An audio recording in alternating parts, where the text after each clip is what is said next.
Dr. Ken, Dr. Guy, thank you so much for being here today and taking time out of your very busy schedules to spend some time with me. What fires your flow? What fires my flow is how we help people, how many people we help. And we've really changed the lives of thousands of people. Yeah, so I'm Dr. Ken Eagle. I'm a chiropractor. In 2015, I had the opportunity to become one of the owners of BrainCore, and now I can really help that many more people by helping all the practitioners be successful. So that fires my flow. What is neurofeedback? It's a good question. And you've probably heard of these things called brainwaves. Brain sometimes is due to a number of different reasons. The brain can kind of get stuck in one of those areas and spend most of its time in one of those brainwaves as being the dominant brainwave. So now the difference between neurofeedback and biofeedback is what? So they are the same, only neurofeedback is a very highly specialized version of biofeedback.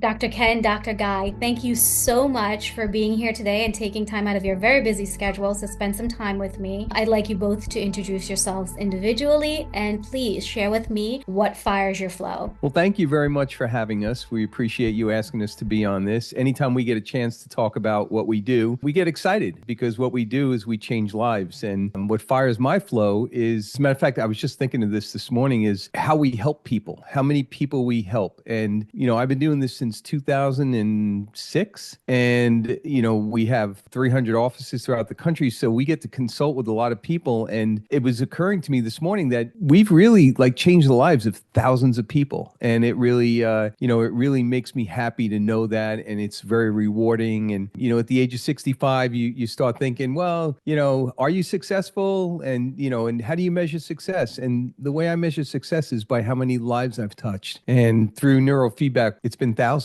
So that's what fires my flow. Awesome. Yeah, that's great. Yeah, so I'm Dr. Ken Eagle. I'm a chiropractor. I actually signed up to do BrainCore Neurofeedback as a provider in, I think it was 2010 is when I started. Yeah, it was. And I did it to for a couple of reasons. I think first and foremost, I wanted to differentiate myself in practice, and I wanted to reach a certain clientele that I wasn't reaching just as a regular chiropractor. Not that there's anything wrong with being a regular chiropractor, but this was something special and different, and I embraced it. And then in 2015, I had the opportunity to become one of the owners of BrainCore. And much like Guy was saying, that was really, really exciting for me, because then I could take all that I was doing in my office and help multiply that throughout the country. I mean, now we've got well over 300 offices, and now I can really help that many more people by helping all the practitioners be successful. So that fires my flow. And at our annual symposium, which we have every year, it's really touching to hear how many lives we are, affecting. Sometimes it's, in our little offices, we're working away, but when we hear the stories of the hundreds and thousands of people that are experiencing life-changing, experiences, it's pretty exciting. That's awesome. So let's start with the most basic question of all. What is neurofeedback? It's a good question. So in order to answer that question, you have to have a little bit of understanding of the brain and how the brain works. And you've probably heard of these things called brain waves. And we have different brain waves that basically correlate with different states of mind. So for instance, when our brain is producing mostly delta brain waves, we're sleeping. When it's producing theta brain waves, it's just at that point when we're falling asleep. Alpha brain waves are those brain waves that we produce when we're in a quiet state of wakefulness. And beta brain waves are those brain waves that we produce when we're logical and reasoning and trying to work out questions and things like that. So those are the four main brain waves. And what happens with the brain sometimes is, due to a number of different reasons, the brain can kind of get stuck in one of those areas and spend most of its time in one of those brain waves as being the dominant brainwave. So what we would do to neurofeedback is the first thing we do is we actually measure the brain waves of the individual, and that's a brainwave recording, we call that. And then we take that recording and we compare that recording to what is considered normal brainwave patterns, which these patterns have been developed by scientists and research studies since the 1960s. So we have a pretty good idea of what the normal pattern is of these different brainwaves. We make a comparison, and based on the comparison, we're able to identify patterns that correlate with different conditions. There's a pattern that correlates with focus and attention. There's a pattern that correlates with anxiety. There's a pattern that correlates with sleep issues. And so we We identify that pattern and we try to decide, does that pattern explain why this individual is having these problems? And if it does, then we've got a neurofeedback candidate. And at that point, we start doing the neurofeedback training. And the neurofeedback training is very simple. We have sensors on the head. They act like almost like a stethoscope that you would put on your chest. They don't put anything into your brain. They just listen to what's coming out. And these sensors are feeding the information into our software. And when the brainwave patterns are doing what we want them to do, the individual is sitting in front of a computer monitor and they're watching a TV show, and the TV show is nice and bright. But when their brainwaves become what we call dysregulated, doing things we don't want them to do, not, like meeting the dysregulated pattern, that screen gets dark. And so what happens over time, and it does take time, the brain learns through what's called implicit learning, which is basically subconscious learning. And through operant conditioning, it learns how to trigger the circuitry that normalizes the brainwave patterns. And then when they go out and they leave the office and they go out in the real world, they now have this new circuitry that they can use to overcome their inability to focus, or to overcome their anxiety, or to overcome their sleep disturbance, or whatever it is. And that's really how it works. It's been around since the 1960s. People have, used it since then. It's only recently that we start to see it more in the clinical realm because of the advances in technology. But I think that's the simplest way I could break down neurofeedback. I don't know. It's a weird concept, but I hope I did it justice. So now the difference between neurofeedback and biofeedback is what? So they are the same, only neurofeedback is a very highly specialized version of biofeedback. So typical biofeedback uses heart rate, skin temperature, different physiological responses. As neurofeedback providers, we are specifically working with brain waves. So we're using much more sensitive equipment, EEG, electroencephalograph, to measure and help people control and regulate their own brain waves through that technology. Now, if someone's, like you said, watching the screen and they're sitting in that place, is there something that they can do actively during the training that shifts the brain? Well, that's interesting because we get a lot of clients that come in and go, well, what am I supposed to be doing? What am I supposed to be doing? And the simple answer is just pay attention to whatever it is that's on the screen. And that's why it's important when we choose the right feedback. Like, we want to make sure that they choose a television show or a movie that is interesting to them, because the key to neurofeedback is to pay attention. Now, what happens is the brain has a natural desire to want to see whatever it is on the screen in its highest resolution, brightest, loudest, so that it can really take it in. And what happens is when a person is paying attention, their brain, through, as I mentioned earlier, implicit learning, learns how to fire off the circuits that make that screen play bright. But the key is they have to want to see what's on the screen. So if you put something on the screen that they're not paying attention to, right? I always use the example of, if you put The Notebook up there, the movie The Notebook, I probably wouldn't do very well. But if you put something like Ted Lasso up there, I'm watching it because I'm interested in it. I find it very intriguing,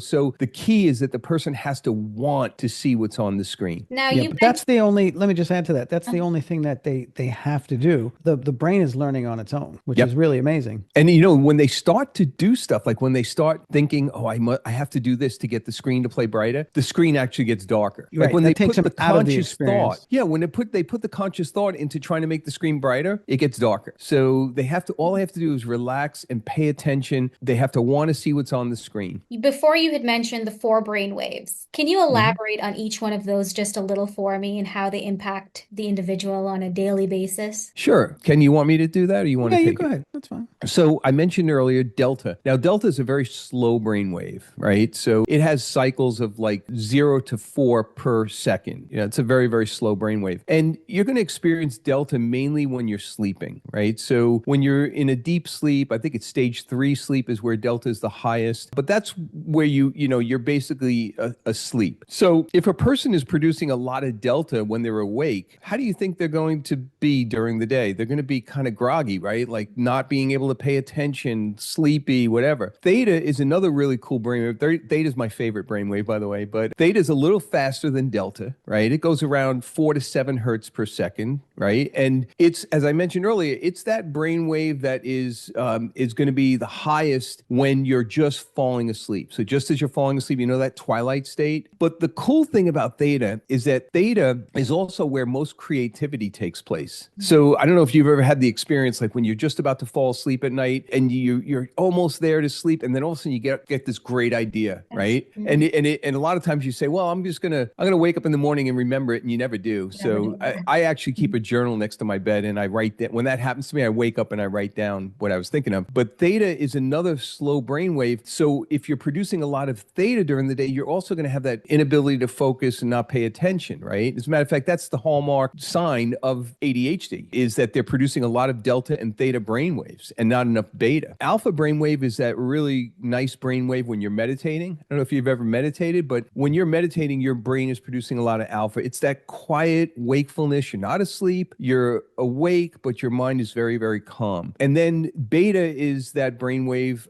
that is produced when you're logically reasoning things out, figuring out questions or whatever. And that's a great brainwave when you're doing those things. But if you start producing a lot of magnitude of that brainwave, it can cause anxiety. So we start to see anxiety. And then the combinations of those brainwaves are also come into play when we try to identify the patterns that might be related to a condition, a particular condition that the person might be coming in with. So that, I think I hit all of them. Yeah, I mean, it's just important to understand that all the brain waves are firing all the time. Right. It's just which is predominating in which state of mind and the proper ratios of those. So we want to have the right combinations at the right times for us to be as efficient as possible. So There's a really cool experiment they did. They took this guy who was a mathematician. They put sensors on his head and they measured his brain waves, and they gave him very simple math problems to figure out. And he was figuring out the simple math problems, and it was so mundane. His brain was just in alpha. It wasn't really in beta. He didn't have to be in beta because it was a mundane thing that he was doing. And as he was doing it, all of a sudden he shifted out of alpha and he went into beta. And they asked him right then, what are you thinking of? And he said, oh, I just started doing a math problem in my head that I'm working on at home, which was way more challenging. And it showed how, here's this guy who's an expert in math. You give him simple problems to do and he's doing it while he's in alpha. It's almost like, when you're folding laundry, that's alpha. You're folding laundry. That brainwave is alpha. And then all of a sudden he starts thinking of something that was like, hey, this is a much harder problem in my head. And his brain just shifts into beta. And that's what it's supposed to do. It's exactly what it's supposed to do. Just to be clear, when I'm folding laundry, I'm in delta.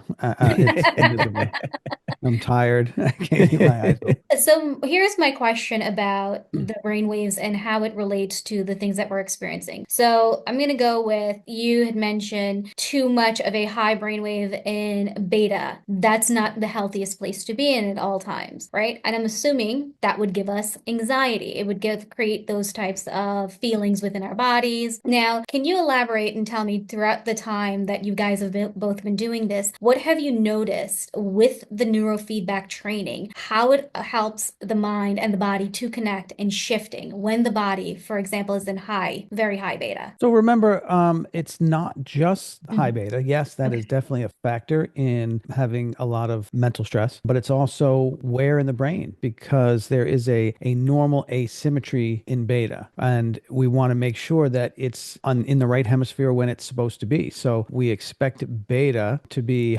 higher on the, I have to remember it. Left.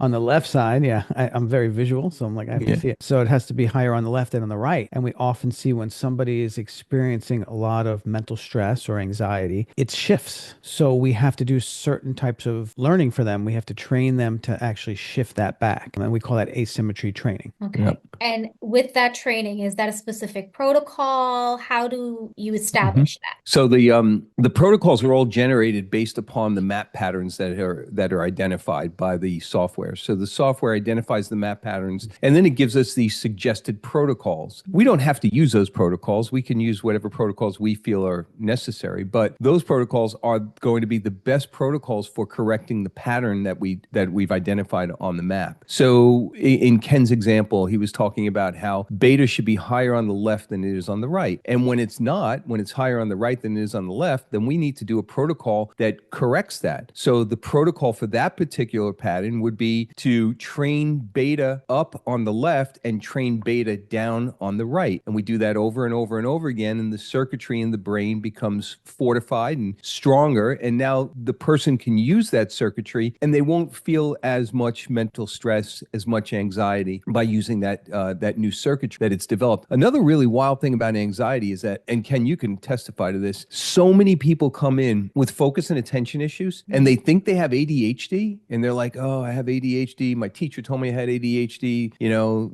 parents come in and go, oh, my kid's got ADHD. He can't focus. He can't pay attention. And then we bring them in there and we look at the pattern of their map and it's not ADHD at all. It's complete mental stress and anxiety. Yeah, or sleep sometimes. Sometimes it's just not getting enough sleep as well. Yeah. And so we try to show them, hey, look, you don't have an ADHD pattern. You don't have a pattern that matches what you're saying you have, but you do have this. And when we correct that, all of a sudden the focus and attention come back and they're fine. How is the response system when someone comes in thinking they've had something their entire life and had that belief system, and then the map shows something completely different? And remember, the map is not diagnostic. It's a functional evaluation, but we can see the function. But it is diagnosed rampantly and it's anecdotal. There is no objective test to say this is what it is. So think about all the people that are being medicated for a particular condition, which is frankly almost the opposite in a brainwave presentation, right? I mean, they're giving a stimulant to raise their beta brainwave to coincide with this slow brainwave, when in fact it's the fast brainwave, the beta, that's too high. So now they're being driven into a much further, more detrimental pattern to them. And they don't know. I mean, how would they know? That's just what they were told. But that's why they're still looking for help, because and then they can't get to sleep at night, so they prescribe clonidine to help them get to sleep at night. And then before you know it, there's like a whole cocktail that they're taking. Yeah. But to answer your question, some people that come in and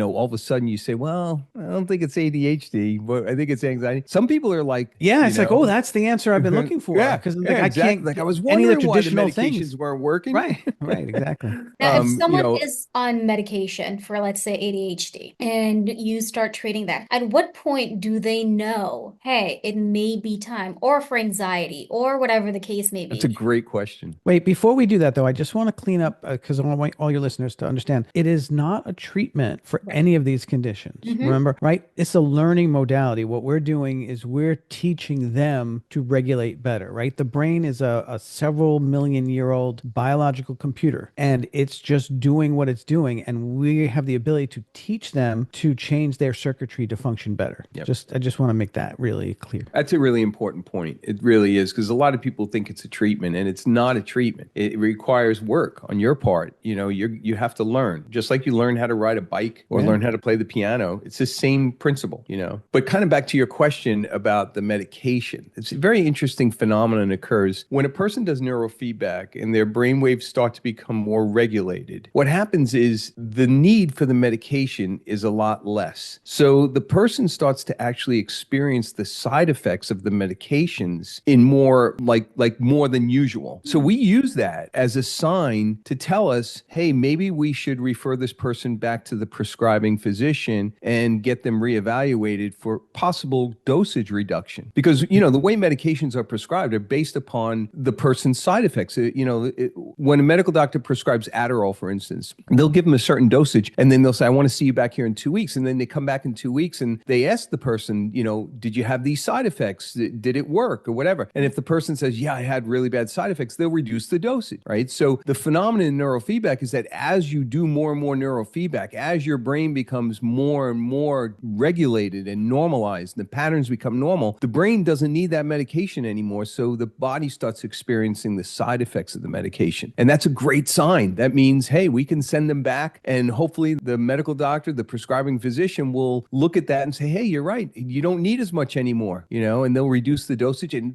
ultimately we hope they can come off the med. But that's a great phenomenon in neurofeedback that a lot of people need to realize, because if you don't realize it, you might think the increased side effects are a bad thing that's happening to you, but really it's a good thing that's happening. You'll think it's a side effect from the neurofeedback when in fact it's not. Now, the medication. while you're working to retrain the brain in one, let's just say one part of the brain or regulating a certain wave, is there a possibility that other things may stand out more during that period of time? Oh, you mean like almost like peeling back the onion? Mm-hmm. Is that what you're talking Yeah. about? So say we're Yeah. working on focus and someone Yeah. says, I notice I'm focusing better, but my But anxiety is higher. Yeah. yeah, that happens a lot. Sometimes we have to change the protocol and and try to work on other things as well. And that's usually the point in time when we redo the map. And when we redo the map, it'll show us a different pattern. And then we'll go down that road. And Right, Ken? in our program, I mean, we don't just monitor the specific reason that they came in. We look at a whole bunch of different parameters because sometimes people don't see the forest through the trees. They don't know. Wow, look at all the other aspects of my life that are improving while I'm trying to get my attention to work better. I'm trying to have sleep better. All these things that are not in their kind of myopic view are unfolding and improving. And it's a big part of our questionnaires and how we analyze how the client is going through the program. And you can kind of see all these great things that are happening. You One of the mentioned, coolest things I'm sorry to interrupt no, you. One of the coolest things is you'll have a spouse come in, right, for anxiety or whatever. And we'd be working with the spouse for, a month, 2 months or whatever. And the spouse might say, I'm really not noticing much of a difference. But then you talk to the spouse of that person and they're like, are you kidding me? He's a completely different person.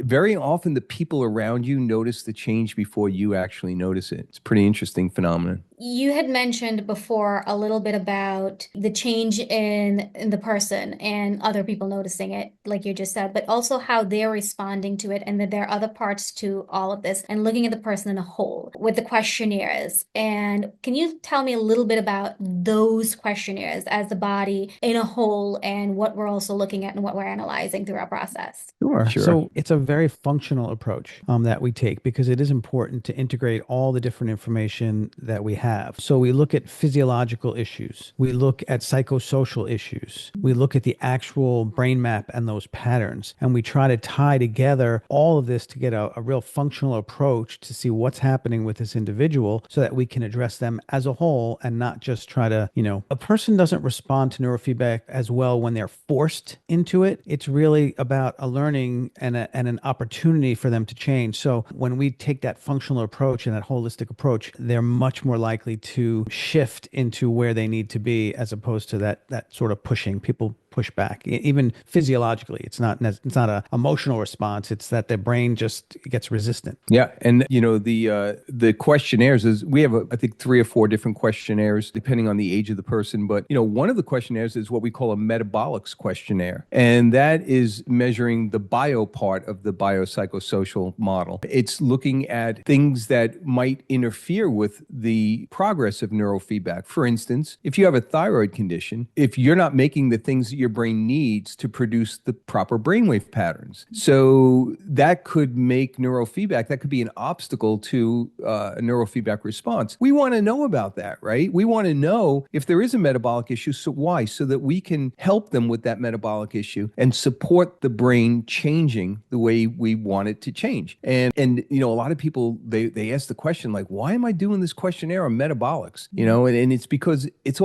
everything is together. And like Ken said, it's a functional approach, right? Biopsychosocial approach to this, to the problem. Yeah, and actually though the map report itself, if you take away some of the subjective, it objectively will compare brain patterns and make recommendations for certain supplements. So if it sees a pattern that they've seen, countless times, and that usually indicates maybe they need, omega-3s, or maybe they need some other type of supplement, the map report will actually say, oh, looks like you might need this particular supplement. Yeah. So, Dr. Ken, before you had mentioned you cannot be forced into this, you kind of have to want to go in willingly. Now, when it comes to children, parents kind of put the kids into whatever modalities that they need. How, especially when it comes to ADHD, to ODD, sorry, what have you noticed with children in those two dynamics? And how does neurofeedback help them? And how do you encourage them to show up for that? I guess the interaction I've always had with the kids that I've worked with, because they've all been to different health providers, right? I mean, they've been to medical doctors where they've, had different things done to them that are not usually the most pleasant. My feeling was always like, where do you get to go and, watch TV for a half hour? I mean, it's a very pleasurable experience. If you find that thing that they want to watch, and for kids, it could be anything. I mean, it could be a TV show.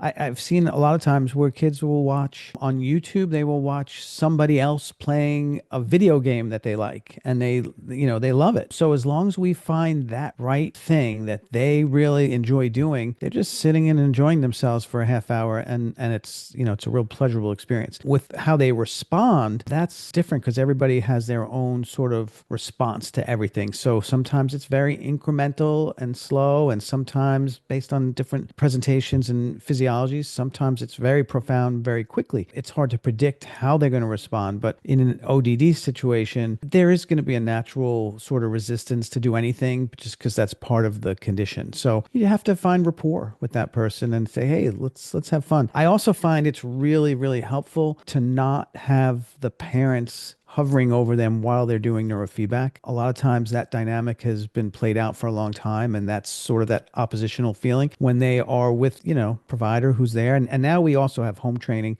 so we can actually keep them really comfortable in their own home. But it's just about making them comfortable and happy to be there. Have Yeah, you? usually that, No, I'm please go sorry, ahead. Go usually ahead. that problem, you'll see that problem sometimes with younger kids. And so we use a bribery type Yeah, system in that's the other our thing. office. We have a little toy chest filled with like dollar store Yeah, toys. And yeah, we tell win a them, listen, if you prize. could pay attention to what's going on the screen, and you get through the whole session paying attention, we have a good session, you get to pick a toy, so that's a way that you can get kids to pay attention. But it's interesting on the same line as that question, we have an inpatient facility that BrainCore is in up in Montana. And the kids in that facility are not allowed to watch TV. They don't have phones. They don't have anything. It's nestled in the most beautiful part of Montana. It's a gorgeous place, but they can't have any electronics except for when they come to do neurofeedback. So they get in Score. line. They're like waiting to get into the neurofeedback room because they want to get in there and watch, their TV show or whatever.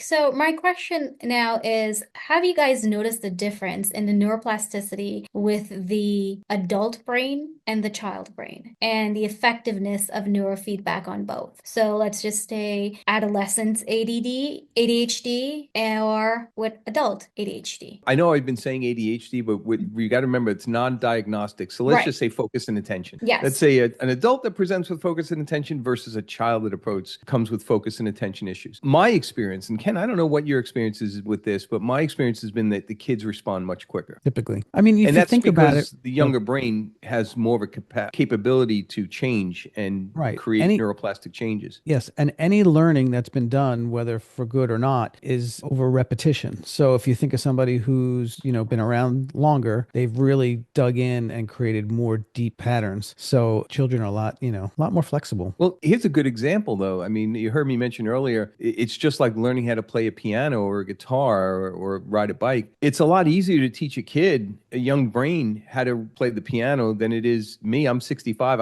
I couldn't learn how to play. Well, I probably could, but it would take a lot longer for me to learn than my son who's 20.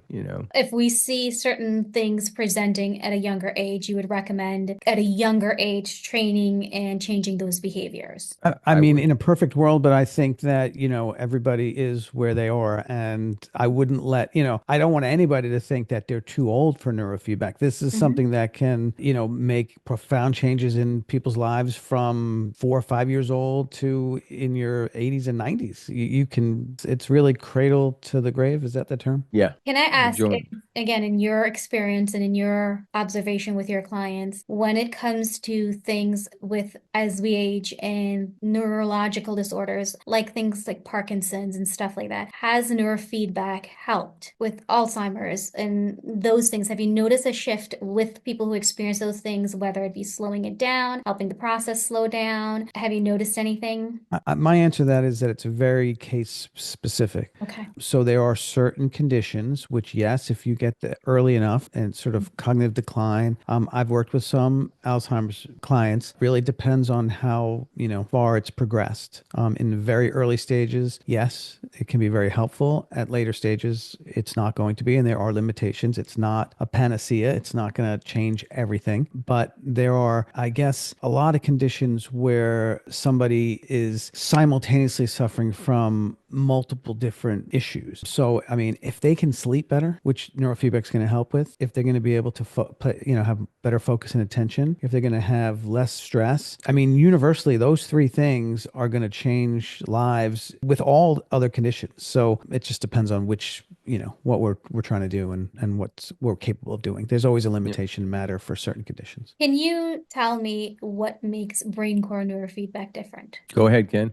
Different than what? Other neurofeedback protocols that are out there. So, I mean, obviously, we're very proud of the company Guy started, and I was very happy to help build as well. I think really because of our backgrounds, we come from a very client-oriented background. There's a lot of neurofeedback professionals out there that come from a research grade, and they're analyzing for research. We have always been clinically based. Probably has a lot to do with our backgrounds as chiropractors, and we were always very, hands-on, literally with our clients. So our focus is always made to make it as accessible, as functional and optimal with the time you have. It's not everybody has unlimited, time and resources. So we try to optimize every bit we can with proven researched protocols that have been known to work throughout the many decades that this has been around. So for us, I think that is for the end user, for that client who's doing that. And for our providers, we know what it's like to be providers. So we try to make it,